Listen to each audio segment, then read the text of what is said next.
Welcome. We continue learning Hilchos Shabbos, the laws of Shabbos, the condensed version taken from the Alter Rebbe Shulchan Aruch. Today's learning is dedicated to Ilui Nishmas Reb Pinchas Ben Zisia Halevi, whose Shleishim is today. If you'd like to dedicate a class in memory of someone or in honor of an occasion, please let us know. Welcome to those that are watching. You are welcome to ask questions or comment, and of course we encourage you to share, subscribe if you're not subscribed yet. Let's get the learning of Torah and especially Halacha spread as wide as possible. We are going to review the halachas of leaving food on fire on Shabbos, on the stove, as well as returning it to the fire on Shabbos. Just a basic overview before we start by way of introduction. You're not allowed to cook on Shabbos in any form. And however, if you put something on a fire before Shabbos and it cooks on its own, that's not considered cooking, and that's not a problem. However, Chazal, our sages, were concerned that if a person is worried that the food is not going to be ready on time when he needs to eat it, and he's going to try to increase the fire to make the flame bigger, that would be a problem. That's cooking on Shabbos. So therefore, they said several things, as we'll see, about covering the fire or getting rid of the coals or making sure that it's already cooked. Several different things that have to happen to make sure that what Chazal call a gzeira, it's a decree, you might go and stoke the fire, making these coals give off more heat. So let's look inside. Isser Shehiyah. Aleph. Kira shehuska be'etzim. A kira, a kilt, it's an olden day type of stove, which was heated up with wood. You're not allowed to put a dish, food, that was not cooked yet. You can't put it onto this stove. You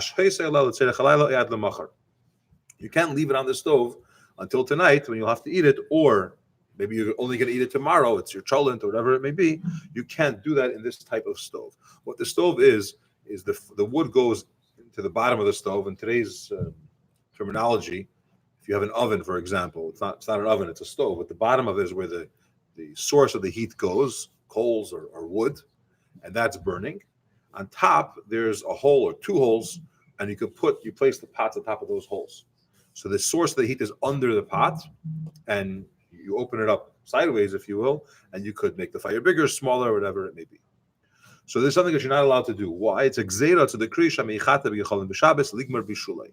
Although technically it wouldn't be a problem to place food on a stove before Shabbos, there's a decree which we're very careful about, that you may decide that you have to stoke the fire because you have guests coming or yourself. It's almost time for the meal, and the fire was not strong enough. The soup's not ready. Whatever it is that you're cooking. And therefore you say, let me make the fire bigger. And therefore you're not allowed to put it on there.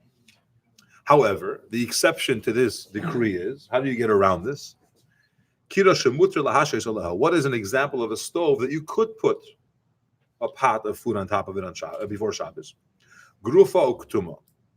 If you took away all of the coals or the wood, pushed it aside, or you covered it.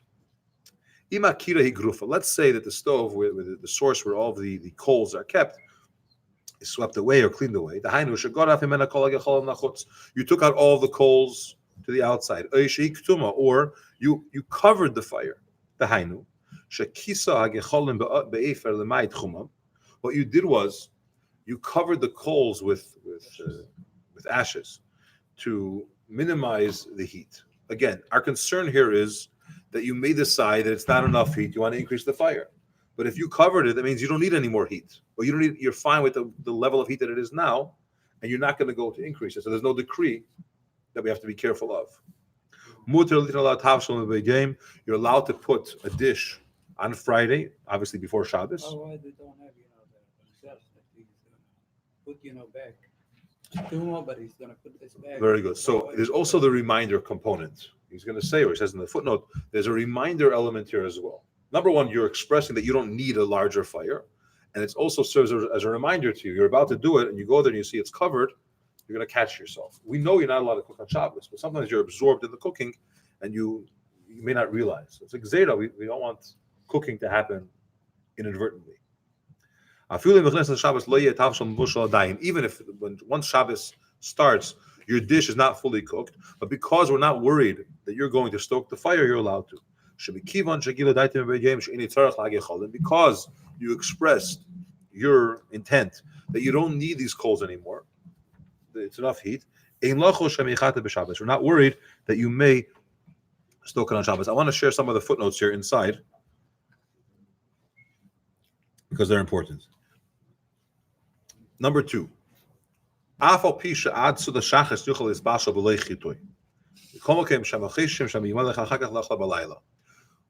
whole point is we're afraid it's not going to be ready to eat, right? But what if this dish that I'm putting, I don't plan on eating it tonight. It's only for tomorrow. So then I would say there's no gzeira. Why should I be afraid? You're not going to touch it. It's all night. There's plenty of time for it. Slow cooking is fine too. But I may change my mind.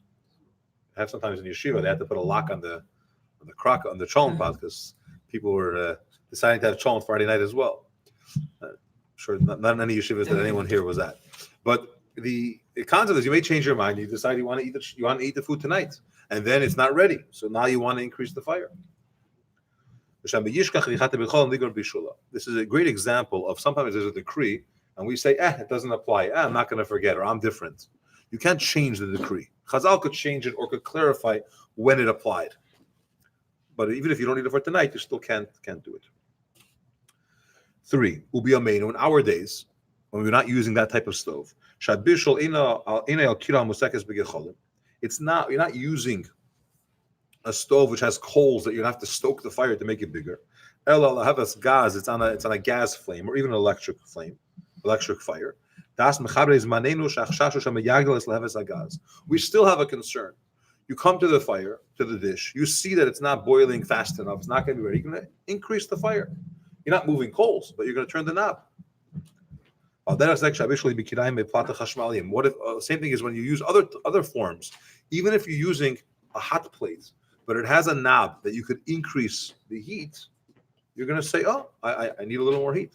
So don't get carried away and say, it's not the type of stove that we were talking about then. There are no actual coals to deal with. If there is the ability to change the temperature of the heat, you can't put it on before Shabbos unless it's cooked. 4, if the food is not cooked yet, in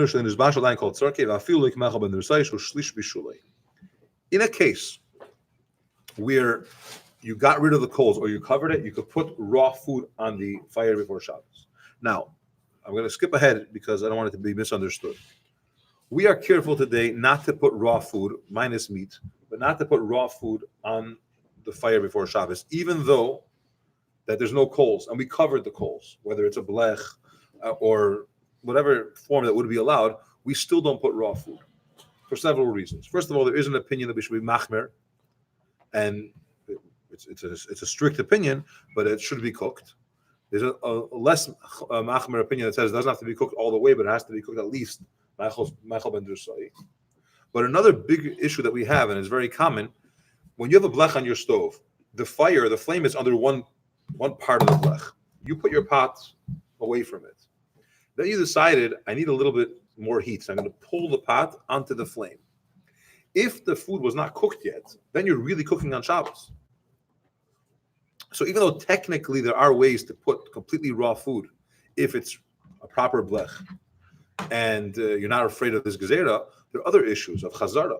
I might return the actual pot to the flame. So we don't have a decree, but the minhag is to be careful. We try to have the food at least cooked, that it's edible, and preferably, in the chumradika way, is that there's no benefit to leave it on the fire for longer. It's not becoming well done. It's not going to be better. It's ready to eat. That's when I'm putting it on. Meat is still different, but basic food, it should be cooked. Preferably, it should be cooked before Shabbos. Ktuma sha'amru. Let's do the next page. Gimel. Ktuma sha'amru. When we said it's covered, you have two options. You get rid of the coals, or you cover it. When we said cover it, you don't have to cover it completely. Even if you covered it a little bit, because again, it's not just to stop you, it's also a reminder. So to give you a heker, some kind of hint, a reminder that you shouldn't touch it, a little bit of covering it is enough. I saw somewhere, I think it's in the footnote, that covering is not, sometimes you have like a grate on top. It's not really covered. You're putting, it's like almost like a basket over the coals, and it's covered, but it's not really covered. And that's the normal way of focusing. 5. We covered it in the other footnote.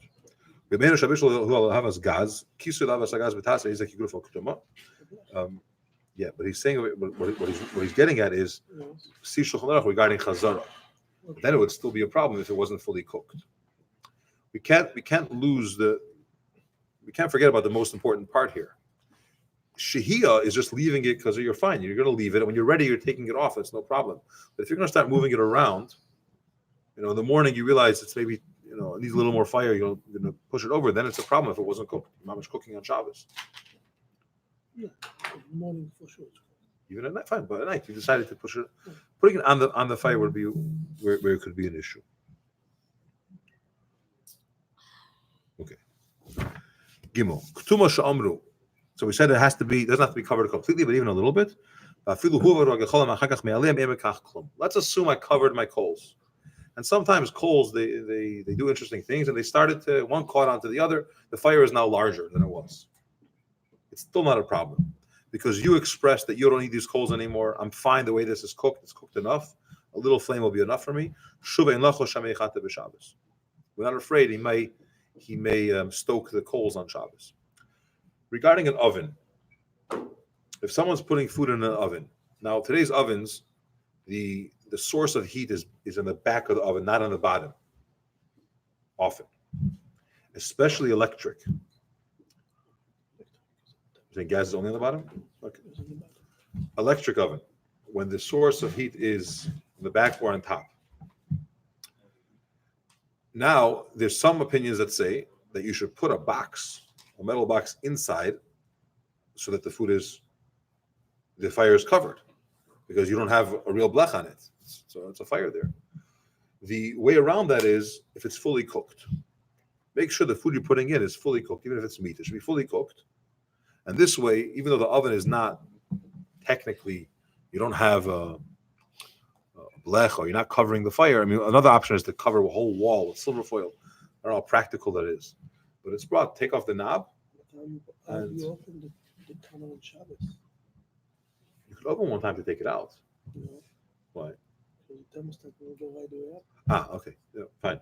Assuming that you're not causing the heat to increase. Not all stoves. If you open it, it's going to start going. Yeah. What about fridge? Okay, so we'll focus more on separately on the ovens per se. But I wanted to bring out this piece about the blech element, that in the oven for sure. And again, today we're careful. We try to be careful to have fully cooked food, or at least edible cooked food before Shabbos altogether. On the blech. Right, on the blech. But in an oven, at least it should be fully cooked. Huska b'kashu gvava dalet kiro shehuska b'kashu gvava she'ein b'gecholim shalamash klal. When you have this types of stoves which you don't have any coals there, it's using straw or other things where you can't stoke it to make it bigger. Whatever is there is there. You don't. It's not a coal. It doesn't have an ability to go bigger. Huh? I believe it's Gvava.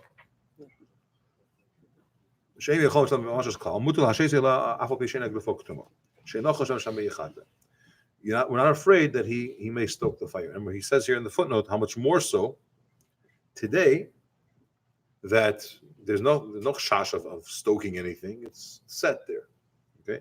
However, we come and look at the end of Hara 6. We come when the dish is not fully cooked. You have to be careful not to come to bishul, as it'll say in Hara 10. Again, this is the idea of moving the pot onto the actual fire, closer or whatever. This is a beautiful example where you see that Exeda says Shema Yechate, or let's be careful. And if you just think about what if we wouldn't have a blech, and it would just be about having cooked food on the fire, which technically could be okay if it's cooked, even if it's not cooked, as long as you don't move it. It would come out so many potential issues, and over the years, it could even forget about the real halachas of Shabbos, and it's just another example where you see the gzeras, you see how a gzera has its effect in such a strong way. But we don't do it. We don't leave the food on the fire. Again, we have to use a blech. There's no way around that. This is what we do today. I just mentioned about crockpots that it's important. I know I said otherwise yesterday, but it's important to have a silver foil or something between the insert and the actual fire. Yes, it's dry, but there's a knob there, and there is the ability to increase the heat. You should put something on there. It should be thin, but you should put something in between Take the knob and cover them. cover the knob, take off the knob, but have something in between the insert and the actual source Put, junk in for of the heat. Can take up the knob. Okay, we're going to stop here for Maidiv. What is it? Thanks for joining, and Hashem, we will continue yeah. next time. Yeah.